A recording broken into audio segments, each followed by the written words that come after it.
ThatGreatBusinessShow.com is brought to you by De facto shaving oil. The best anyone can get. Made in Ireland, sold worldwide.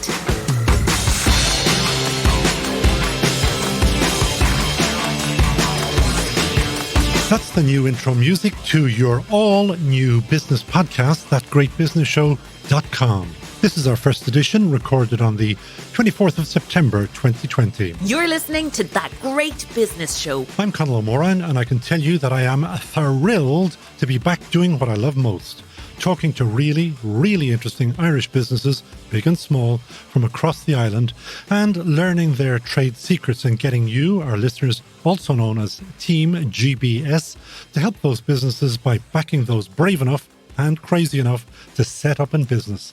But before we get down to business, I have one very, very big piece of news. We have a co-host for That Great Business Show, and no, not any old co-host, but a young entrepreneur, investor, business coach, who also happened to play a bit of big rugby along the way. Jamie Heaslip, you are very, very welcome to your first edition of ThatGreatBusinessShow.com. What made you join Team GBS? That golden voice of yours I could listen to all day, every day, Conal. That's what I wanted to be here for. And what you really are here for is you are the business coach, and you are hopefully going to give big thoughts, big learnings, and big lessons. I'm going to definitely try and pull them out of our interviewees on the show. And you are going to also share what you've learned over the years from extraordinary people. I've been lucky to be around some amazing coaches, leaders, teams, and seen a lot of parallels between that and business. So hopefully we can draw those parallels with some of these amazing owners, founders, business people from Ireland. And add to the bottom line. Right, coming up, we have one of Ireland's top tech entrepreneurs who has built a global empire by encouraging her staff to play the ukulele. A tiny team of creatives in Dublin have been creating wonders for a sports team in far, far away New Zealand. We'll hear how and why. And did you hear the one about the architect who lost her job in the housing slump, but who now exports her Nougat from Wicklow to Denmark? And businesses are reluctant to hire during these uncertain COVID times, so we have a clever, cost-effective way of adding to your team's brain power at minimal cost. But first, we're in business ourselves, so here's a word from our sponsor. ThatGreatBusinessShow.com is brought to you by De facto shaving oil. The best anyone can get. Made in Ireland, sold worldwide. Susan Spence is the co-founder of Softco, one of the country's largest indigenous software firms. Founded 3 decades ago, Softco employs almost 150 people here in Ireland, in Finland and in the US. Its financial software has more than 1.6 million users in firms that include VW, Lloyds and Primark, also known here as Pennies. Susan Spence, you are so welcome to That Great Business Show, our first guest on our first programme. Thank you for coming in. Conal and Jamie, thank you very much. And I'm delighted you gave me that intro. That means I don't have to worry about telling you it. So that's great. Well, what you do have is I have found 15 big thoughts from Susan Spence that will help any of our businesses that are listening. And I want you to start. We'll get onto the ukulele in a second. Number one, pay your way. What were you thinking? Pay your way. I actually haven't a clue. What are you talking about there? I haven't a clue what you're talking about. You know what? I actually read these. So I'm going to help you a little bit. Please do. Yeah. And one question I actually had, because it was more about like not giving away equity in your company, I'm guessing, and not taking on a whole lot of debt and stuff like that, which is really interesting because obviously the company's been around 20 odd years now. 30 years. I didn't want to say it. It's okay. I was very young. I was probably only about 5 when myself and Jim set up Softco. So but do you think that model, if you're starting out in a company in a software business, you could do it without taking on debt or giving away equity now? It's very difficult today to do that. In some ways, it's more difficult, but in some ways, it's easier because your customers are easier to get to. If you look at our business, it's all online. Like our customers at the moment are working remotely, and it's not preventing us sell to those customers. In fact, it's the exact opposite. So our market has grown with access to our customers. In the past, you have to set up offices in different locations. You don't have to do that today. And I think from that perspective, you can build a business, you can be self-financing. And I would say to people, try not to give away equity because your business will change over the years. Now, is that, just to pick up on Jamie's point, is that because it's now the fashion? People say you have to have your seed round, your round A, B, C, D, and that it's just kind of the way it's done rather than challenging the way it's done?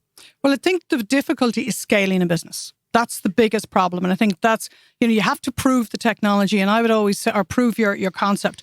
And I would always say, if you can't sell to somebody down the road, you've no business trying to sell in America or the Middle East or wherever the case is. And we've loads of fantastic examples of that. Spotlight is a great company, Vanessa Crevan, and they were involved with me in Going for Growth. And they started in Galway and now they're selling worldwide. And it's only, I think, when you really genuinely have to scale that you sort of look at investment. They're the two dentists, and we're hoping to have them right. on that great business show. So I love their branding. that call. It's absolutely fantastic. And there are other people. There are plenty of examples of that. I think we've been very fortunate that we've always been self-funding. The two original owners still own the business. And what it gives you is great control over your destiny. If we want to cut back during this time, we can. Or if we want to be creative and invest in something new, which we did recently, we can actually do that. Sorry, Conal, I'm jumping in here, but that brings me on lovely to my second one, which is war chest. You talk about building a war chest. Yeah. And particularly when it comes to 2008, how you were able to do that, and you're able to now invest and acquire a company, and you've done that along the way. How do you do that when you're not trying to give away equity or take on too much debt? Is it just patience and take your time, or what would you say to people? Yeah, lots of people would criticize and say, look, we should have taken in equity, etc. But, we're probably control freaks, and that's why we haven't done it. But it is fantastic to be able to stand back from the business and go, right, what do we want to do? And at this particular time, maybe it's because we've been through a number of recessions. And from every recession, you learn something. So, for instance, from the first .com one, which you're probably too young to even remember, Jamie. But anyway, we came out of that saying recurring revenue. We have to change our business model. And when you look at businesses today and battling with the environment we have, people have to pivot, have to look at their business model. So we came out of that saying we love recurring revenue. Now, it so happened that the software industry was changing then to software as a service. So we could actually do that. And that has been fantastic. You open the doors in January, you carry forward the revenue from last year, you build up your war chest and you say, what will we invest in? One other point that you have down here, you are forever perpetually selling. Maybe that's why you've decided to appear on that great business show. Are we going to be parting some money by the time this conversation is over? That is one of the things that you do, though, isn't it? Sell. Like, I think... Now, my point. Sorry, go on. A question out of that. Are Irish people particularly poor at selling? No, I think we're brilliant. And I'll tell you why I think we're brilliant. I've actually have two very recent examples. One, when we were selling, for instance, we are currently, but we're selling in the US where we had people on the ground. One of the things we did there, which you'd have here. So, for instance, if you're going to meet a customer here, you jump in your car, you go down the road. Even in the UK, it's the same thing. America is so vast, they don't expect you to do that. So we would say at a particular stage in the sales process, we'd like to meet you in person. And they would be astounded and amazed. But it made a big difference in us winning the business. Now, the downside for us is that I have seen places like Canton, Ohio and Cincinnati, and they are thrilling places to visit. I have to say that. New Orleans actually was the best place to visit. But that's something we would do here, and we applied very successfully in the US. And the other thing, which I think the second thing we're very good at is, I actually had nearly a complaint from the head of procurement of a very large corporation in Finland who said, our people love your people. And I went, yes, the problem with that is, well, our people feel you really understand what we do and you're much better than the competition at doing it. So I could visualise Killian, who's a good Cork man, and he'd pull up the chair beside them and go, now tell me your problems. Tell me exactly. And we are so good at getting in, sitting beside people, really getting out of them what their problems are, and then coming back with a solution. So I think we're great at that. Is it selling but not selling? Yes, you know it's consulting. Yeah, they feel you're on their team. And that's the art of selling. You know, they feel you're part of those people. And then what they do is they say, would you help me sell this to, the board, for example? And you're part of them and you're helping them define, the return on investment or whatever the case is. You now, Susan Spence, are part of Team GBS, whether you Thank like it or you. not. One final big takeaway for the rest of Team GBS listening, Can I give you 3? please. Okay. Better include a ukulele. Yeah, I'm trying to think of well, at the moment, what we're doing is we're taking staycation pictures and sending them around. Like, one of the challenges you have talking about salespeople is, you have different groups within your company. And one of the groups is like your developers. They're quite happy to be at home and developing, but the salespeople are struggling. They're suffering. They miss, the human interaction. So we try to keep them motivated by saying, come on, send us pictures. Wherever you are, just send us pictures and get them talking. It's really, really difficult. But it does not include playing a ukulele. I'll do that. I have but to back ask, to my... well, no, just Sorry. That can be part of your town hall. You better just mention the ukulele, because otherwise I look stupid having asked you the question and not having got an answer. Exactly. Okay. At one stage, we were looking at what can we do, so that people didn't have to sit permanently on the M50. And one of the things was we built a fantastic gym so people could come in early and spend time in the gym. The other thing is we ran classes for interesting things like ukulele playing. And I could not believe the number of people that signed up for it. So they were all kind of... Are you continuing any of those, given the challenges, like you said? We're not. Unfortunately, you just can't. I mean, as I say, with your salespeople, they're saying, can we please meet and have a sales meeting physically? And you just can't do it. Yeah. Your first priority has to be for the well-being of your team. And you just can't do it, unfortunately. So 2 very quick final points. You said you had 3. Yeah, sorry, I have. They have to be very quick. Oh, okay, all right. Fine, I'll be very quick.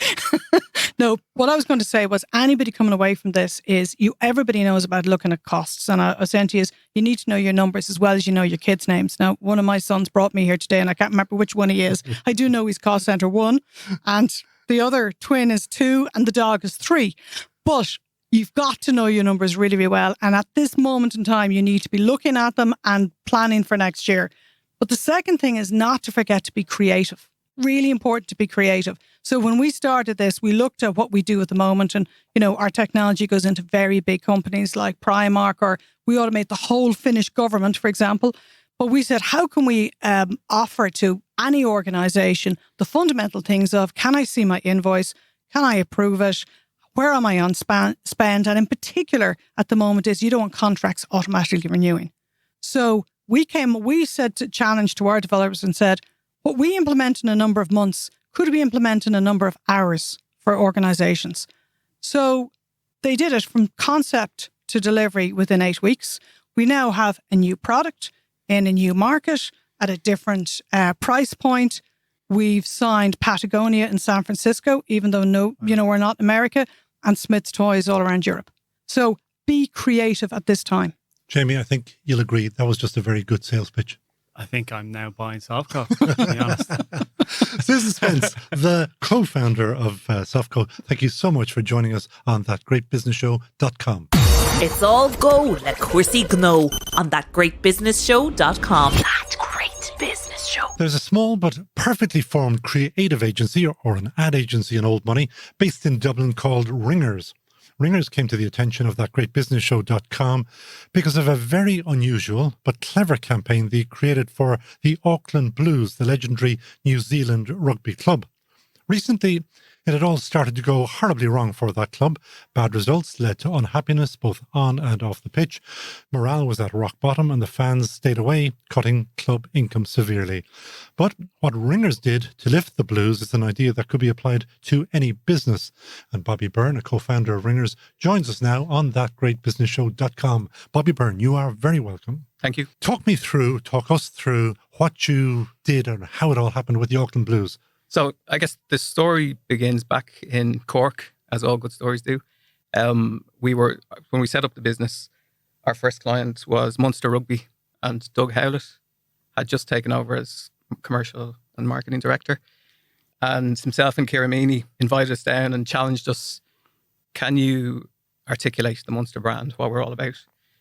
And as Jamie will know, Munster people, you ask someone what does Munster stand for, they'll talk for 3 hours, but if you ask them to write it down on a bit of paper concisely, they kind of struggle. So we did a kind of in-depth process with them. We kind of interviewed, I think it was nearly 60 people.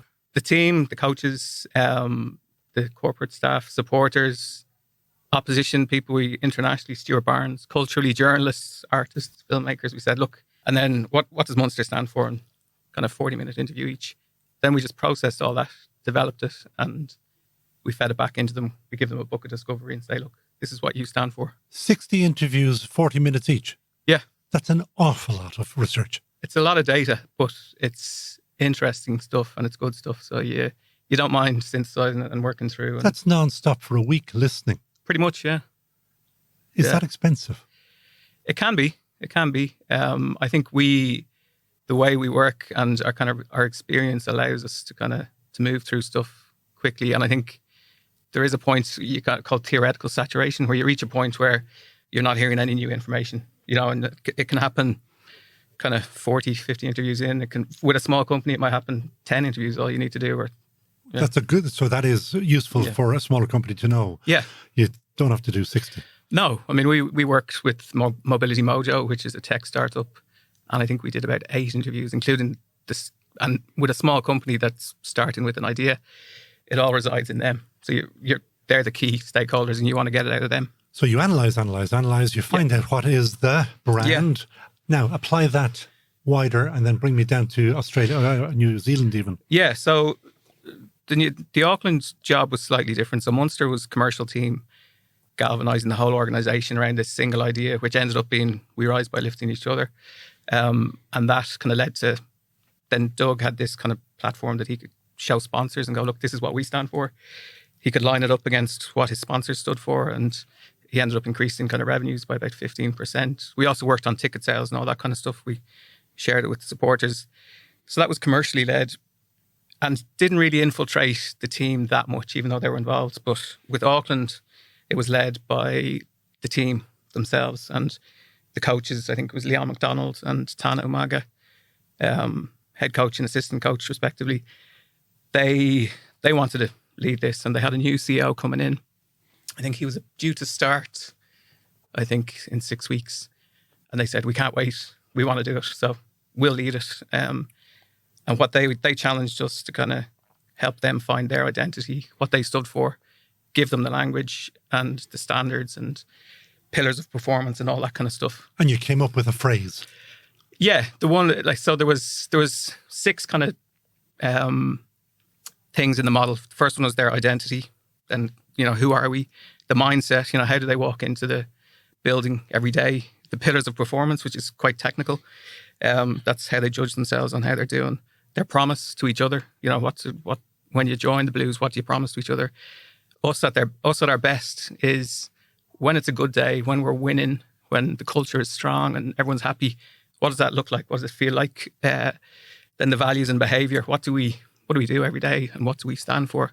And then the mantra, or the North Star, was the big one, which came out as Mahi Kotahi, which is hard work as one. Translated, it's a Maori phrase. So in a lot of this, to be honest, it sounds like a lot of stuff you do in coaching with people, right? Mm-hmm. Trying to figure out and uncover overarching purpose, mission, values, strengths, feeding forward what a great day is. But when you look back at what you did with Munster and you look back at what you did with the Blues, and you said it yourself, one was led by the players and one was led by the commercial team. Which one is more authentic versus which one is just fluff that they want to sell? It's a good question, and I think they were both successful in different ways. I think so. The Munster one infiltrated throughout the community and the supporters, and it ended up having really led to really strong commercial results, which they won an All-Ireland Marketing Award, bizarrely. Doug was on stage and Ciara. I remember being at that, yeah. Yeah, I think yes, yeah. But that's market. So they won off the field, but did it translate to winning on the field like it did with these guys? And that's what it is. The results, it didn't, what they were building, and when you're building a kind of, for a sports brand, any sports brand or any sponsorship, you can't really depend on the results. It can't be, well, we're not winning, so therefore commercials are going to slide. That's not a healthy position to be in. So that was Munster's kind of take. They knew they were in a difficult transition phase, and the results, they couldn't rely on results to walk into sponsors and go, hey, we're winning, give us more money, which obviously Leinster are in that position.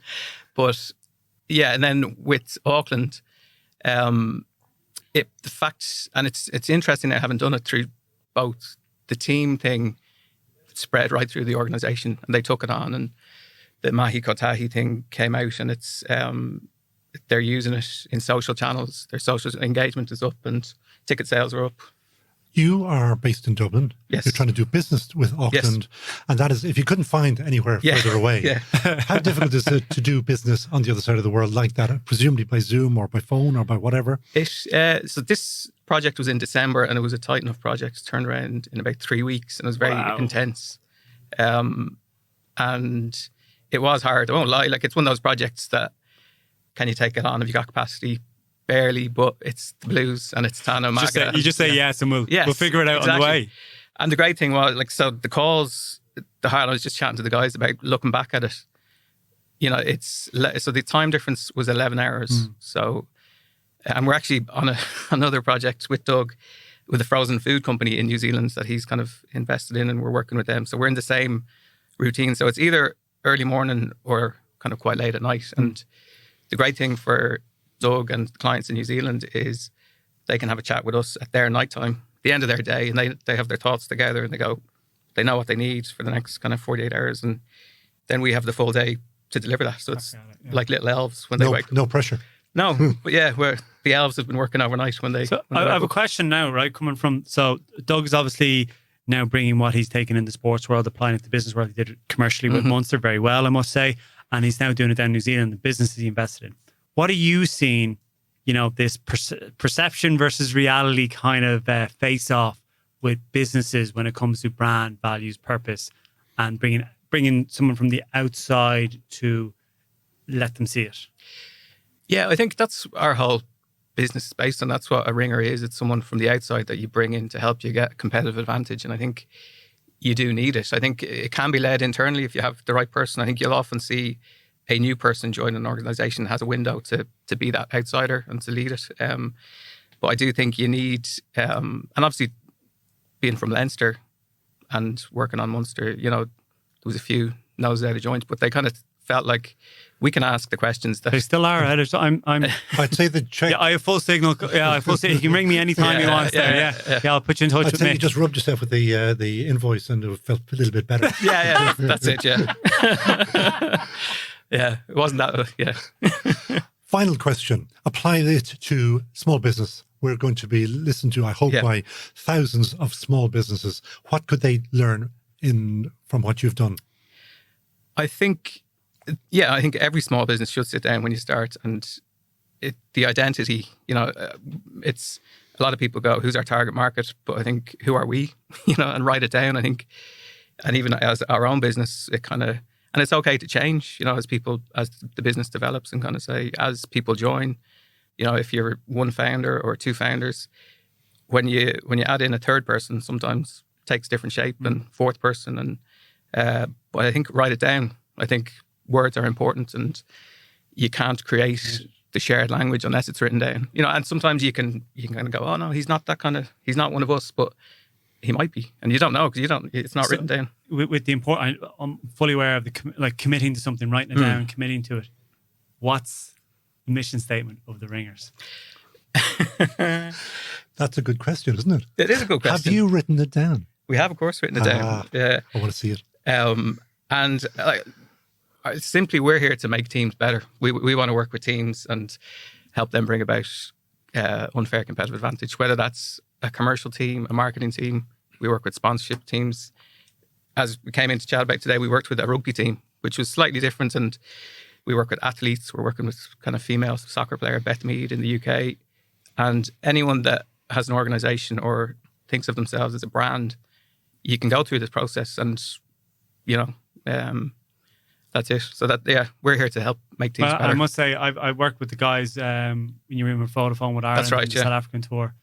I know you probably didn't get as much access or control that you would have wanted at the time, but the work these guys do is amazing, and I'm fully bought into the idea of knowing what your brand is all about and what your purpose is. What a lovely note on which to end. Bobby Byrne, co-founder of Ringers, thank you very much for joining us on That Great Business Show.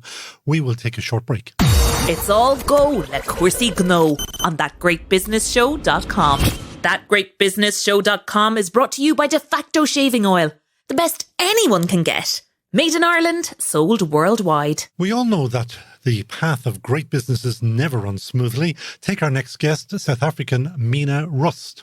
She and her husband, both architects, came to Ireland during the housing boom. However, with the bust in 2008, she was out of work and she had to reinvent herself.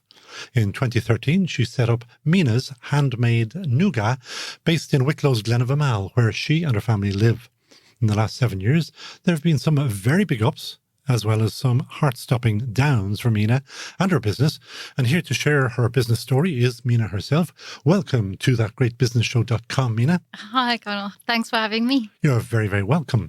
Now, it's up to you how much of the backstory you want to tell, because I find it incredible that you just keep on going despite lots of things that happen to you. Start with the bust of 2008.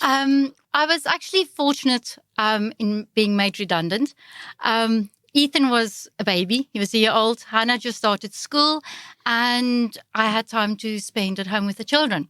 After painting the house, I think 3 times in a year, Jean said, please get something to do. And he told me I can do whatever I wanted and whatever I loved. And So, John being your husband. Jean being my husband. He's So amazing. you sat and watched or thought, or where did the whole Nougat thing come from? I love making whatever we eat, from elderflower, champagne to jam, everything. And I knew I wanted something in the food industry, and you just couldn't get proper nougat in Ireland.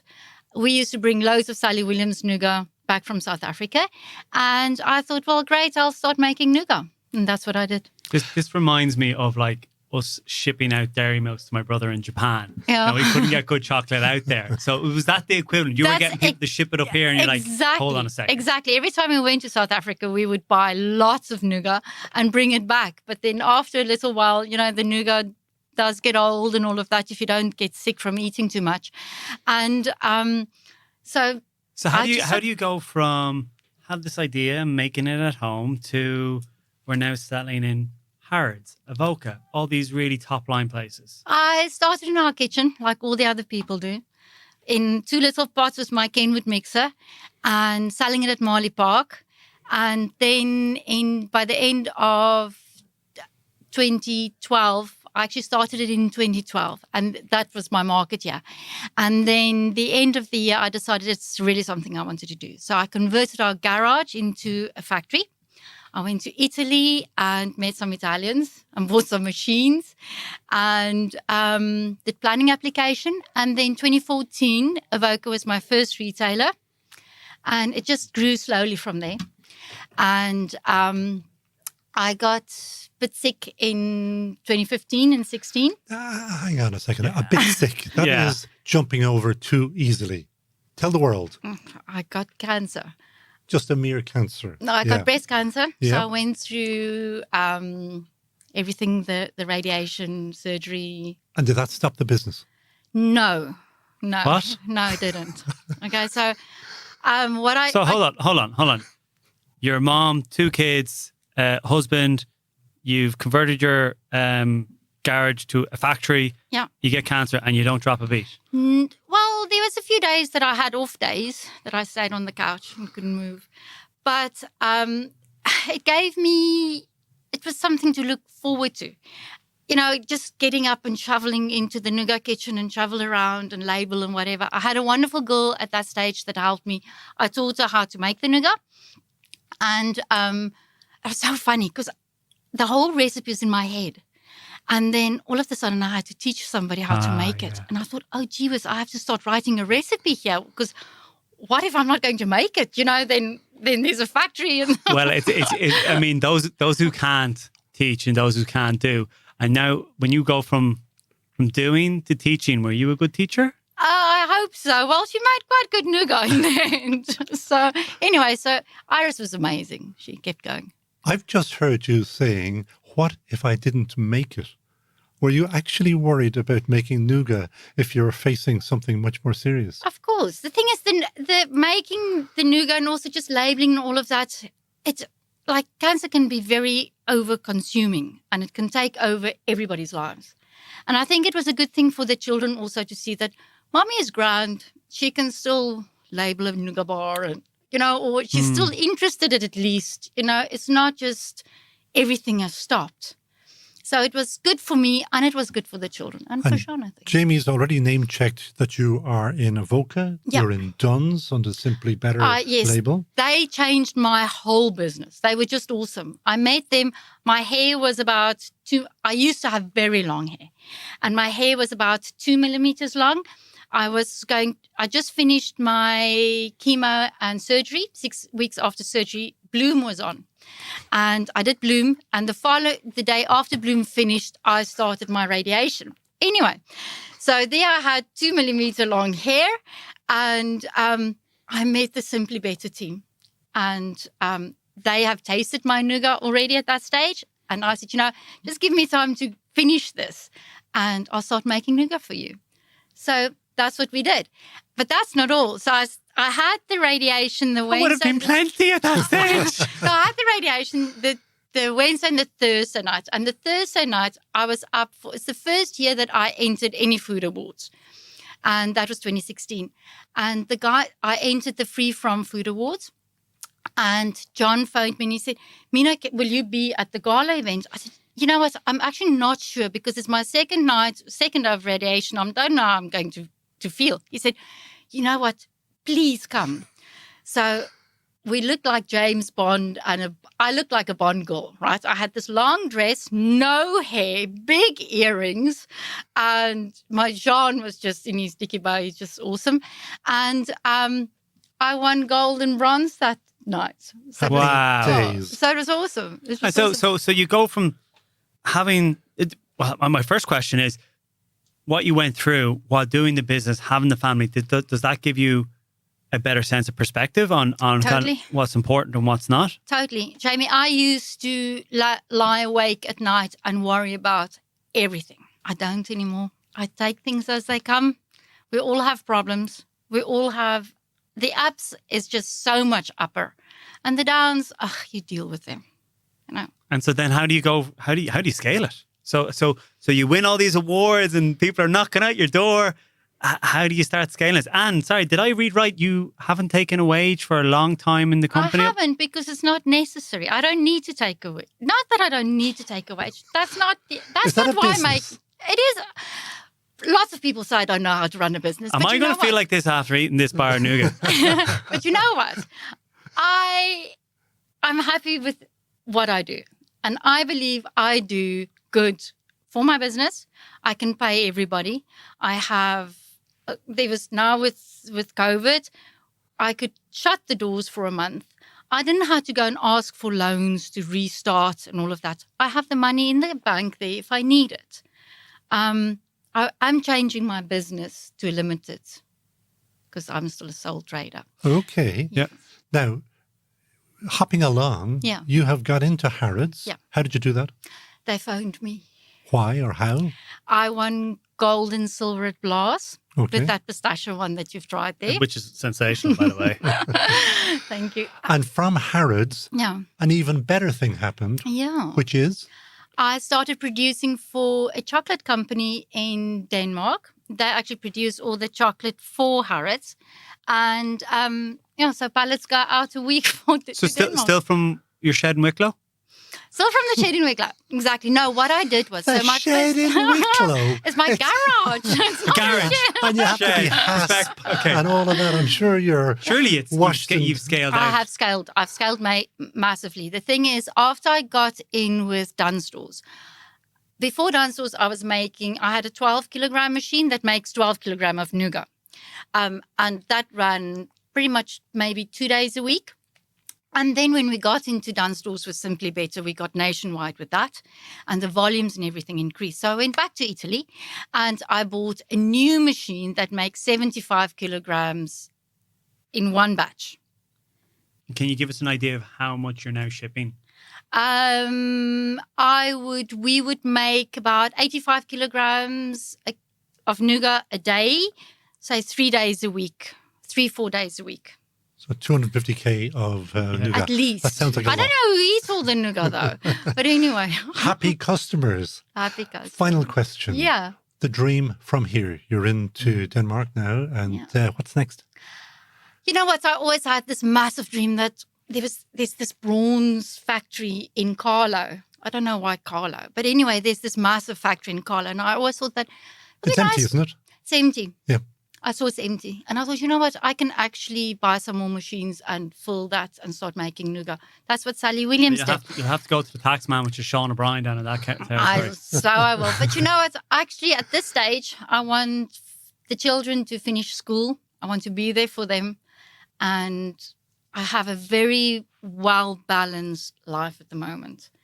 And I will see, maybe in 5 or 10 years' time or 20 years' time, I might want the bronze factory, and then I'll get the bronze factory. So I have a question. Do all your friends back in South Africa think, how has she pulled this off? Taking the idea Nobody from South knows. Africa. So you're going to rob Biltong. What else are you going to rob? There's quite a few other things that I really wanted. That's why I just called it Miena's, because I thought I can do Miena's anything, what I feel like doing. So maybe in 5 years' time, I'll have another product and I'll have the bronze factory. But for now, I'm happy. We can still keep up scaling. I have 2 amazing women working with me. We are really a great... Sorry, how many people have you got? 2 full-time ladies working. Wow. Oh. And the powerhouse that is me. And I... Well, she's at least 20 people. On that note, Yep. thank you so much, Miena Rust. Okay. And please, please, please come back, particularly when you are in negotiations for the Brawn factory in Carlow. I'll do so. You're listening to That Great Business Show with Connell O'Moran and Jamie Heaslip. ThatGreatBusinessShow.com. Understandably, businesses of every hue are very, very reluctant to take on new staff during these topsy-turvy COVID times. But that's bad for business if you need someone to help in the short or medium term with, say, a sales plan, or raising finance, or with HR issues, and feel that you cannot afford it. Bad for business, as I say. Well, ThatGreatBusinessShow.com is solutions-driven, and we've come across a clever and highly effective way of keeping your business going and growing without heaping on the overheads. Tony Devine is co-founder of the Grey Matters Network. Welcome to that greatbusinessshow.com, Tony. Tell us all about the Grey Matters Network. Well, I guess we better start at the beginning. So we founded the Grey Matters Network in 2015, myself and my co-founders, Declan Hughes and Mick Furlong. And we really did so because we were coming out of... long, successful careers. We had 35 years each in our various different companies. Myself, most latterly at Dell and previously at Digital Equipment Corporation. The other 2 guys had SME and corporate experience as well. So we had a lot of experience. And time in your hand. And that's one way of putting it, absolutely. So we could see that having worked our way through our own corporate careers, that there was always a time when you could value and get benefit from a greybeard or somebody with more experience than you. And basically we sought to leverage that very same experience in support of organizations across the country. Now, you say grey beard, but of course women are allowed as well. Absolutely. So what's the model? What happens?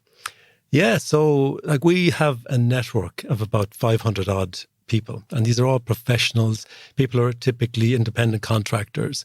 They have a variety of skills across any sector imaginable, particularly... we have a lot of folks with IT experience, a lot of folks with finance experience, a lot of folks with supply chain. And the model is basically companies come to us and say, look, very much like your introduction, we're under a bit of pressure. We need to fill a gap. We need some advice, prepare a business plan. We need somebody to sit in and run this operation for us while we find the ultimate permanent position. And they come to us, and very often it's a case of, you know what I want, Tony. And typically we do. And read my mind, Tony. Yeah, something like that. What is the contract there? Who is it with? If I need we'll take a HR specialist, you say Mary's brilliant. Yeah, so it's with the greymatters.com, greymattersnetwork.com, just to get the website right. Yeah, so they organizations come to us and we basically sell on the service, which is effectively a professional. So are you a recruitment company in a way that is placing high-end kind of individuals that can kind of help in the short to medium term? And or are you guys that are helping in a kind of consultant type role? So it's actually a bit of both. We don't like to associate ourselves directly with recruitment firms because we're not directly in that business. However, we do placement. Like at the core of what we do is essentially contracted professionals. So companies come to us and they're looking for somebody on a contract. So very often it'll be a fixed outcome. So I need somebody to come on board to deliver a business plan.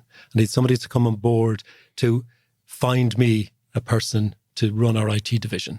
And more often than not, that's a fixed term. But at either side of that, we'll do advisory and we'll also do full-on placement. So we will come up against and butt up against traditional recruitment in that sense. And do you deliver value for money? I presume you're going to tell me yes. But of course. But you know what I'm asking is, because the kinds of people who may be on the network aren't necessarily financially driven, are they willing to accept a slightly lower rate to pay? Well, it's an interesting point because as we take people on, we survey them and basically ask them, look, what's driving you? And it's all quite anonymous. We don't hold them to it. But in fact, about 45-50% of the people say, yeah, look, I just want purpose. I want, I need to be doing something and I feel I have an awful lot more to give. And yeah, like you say, they're typically not looking for top dollar. And of course, we're not adding massive margin on top of what we're selling them on for. So I'm just curious about the business model. I know you're not a recruitment company, but obviously recruitment company take a percentage off the company that's hiring, nothing off the employee coming in. How does the model work from your guys? Yeah, so it's not too dissimilar to the way to describe it, Jamie. So what you'll have is we will basically put a margin in the price. And that's the only charge either direction. So the associate, as we tend to call our folks within the group, they basically get the vast majority of whatever price we sell it on for. And like I think implied, we don't carry overhead, we don't carry bench costs, and as a consequence, we don't have a need for massive margin. 500 associates, it's growing. Wow. Yeah, we're adding about 10 per month, and to be honest, it's something we stand back and look at and say, do we want more? Is more good, or does it dilute what we have? And it kind of brings us back to the very beginning, because we started in March 2015 with 27 people, and it was a small, concise, highly professional group of premium professionals. And what we quickly found that we had a call from a company that said, look, I could really do with some HR support, and we looked around. We had 2 HR people within our 27 and they're currently occupied. So we said, okay, we better stretch. So now we're looking for somebody with a bit of IT, like CIO type background. So we don't have any of them on board. So we need to find one of them or more of them. So before we knew it, like we were opening and it's interesting how it grows. It's a classic network, because you start off with 3 people, it goes to 27. We said, look, does anyone know somebody who could do this job for us? And yeah, I know somebody. In fact, I know 5 people could do that. And it just grows exponentially. Network effects. Yeah. And actually, just on that, what I'm curious about is obviously where the grey beards and grey minds matter come from is guys and girls who have a lot of experience in it. But in some industries, that's fairly relative. So you could be a young engineer and have 10, 15 years, but still in your mid-30s. Yeah. So, and be really, really experienced. Yeah. I think he's trying to pitch himself. Don't worry, I'm not that type of engineer. But you got the right age profile. So how do you blend it? So how do you approach that now? Well, you're leading me to a very important point, because the future workforce, and it's a term coined regularly by people, but the way the workforce is evolving, it has to be a collaborative mix of generations. So I was looking at an organisation during the week there, and it basically coins itself as the best place to work for millennials. And I'm looking at it and I'm thinking, well, what happens when they have a cash flow problem? Have any of them ever worked in that before? What happens when they need to go to the bank and get another round of funding? Have any of these folks ever done this before? And it's classic. I mean, that's what you come across. I talked to another individual, another organisation with hired a team of salespeople, all millennials, 30 of them in a room. And within 2 weeks, there was a queue to the manager to want to know, well, when am I getting promoted? I've been here 2 weeks. So if you have a homogenous group of people, you're going to get homogenous approach to things, like a common culture. And the reality is the best teams are those that are diverse, whether it's diverse through gender, age, geographic. Like the whole remote working thing really lends itself to that as well, by the way. Did you model this on anything that you saw overseas, or where did you get the idea? No, we didn't. There's nothing like this that we can see. In fact, companies and organizations are coming to talk to us. So we're talking to people in Australia, in Germany, UK, clearly. Jamie, we're onto something here. Take a note here. Oh, no, absolutely. It's a very effective model, and it's self-sustaining in that the network feeds itself. And because we're not taking serious margins out of it. And for us, it's more to do with a legacy than making a humongous amount of money. My final question is that of the 500, how busy are they? So these are all independent contractors that we facilitate. We help them find work. So it saves them having to find it for themselves. My point is that how busy are they through the network? How busy do we keep them? Yeah, exactly. Yeah, so we'll keep at any given time like 50-ish going. Quite often we could do with the 51st person, but he or she is not available right now. And to be fair, there are skills that are in demand. There's capabilities that people just don't need right now. Like there's not many tour operators in demand right now, unfortunately, and not many hotel managers. But there's a lot of, like, clearly in IT and pharma, logistics. What are the roles or that you see are kind of jumping out, just given the last 6 months? Yeah, I mean, interesting enough, there's quite a lot of organisations have taken stock. They've taken time. They've reflected on where they're at in terms of their structure. They're looking at how they might do things differently. So IT, like there's a lot of people looking at whether they're going to outsource or insource. So there's a lot of opportunity that we see coming to us, like because we've got a lot of people with experience in that space. There's a lot of people, looking at their infrastructure, whether it's going to the cloud or whatever it might be. There's a lot of people looking at how they'll go online. So there's a lot of digital transformation opportunity. So we can pick up on all of those. We've got capabilities in all those areas. Tony Devine of the Grey Matters Network, thank you so much for joining us. Anybody who wants to get in contact, Grey Matters Network.com. And it's mattersnetwork.com will get you. They can sign up there, they can chat to you, or they can actually find people to work with their organisations. Thanks again, Tony, for coming in. Put our CV in, Conal? Why not? Well, that is it from us on the first edition of That Great Business Show. And I'd like to give a very special shout out to Peter Rice of Dublin South FM for the huge help he's been in getting That Great Business Show on the road. Our website is the same as the name of the show, thatgreatbusinessshow.com. It was designed by Terry Morris at Impulse Hub. Sign up for your weekly updates about the show, and if you'd like your business featured on the show, send us reasons why by email to producer@thatgreatbusinessshow.com. So from Jamie Heaslip and myself, Conal O'Moran, thanks for listening.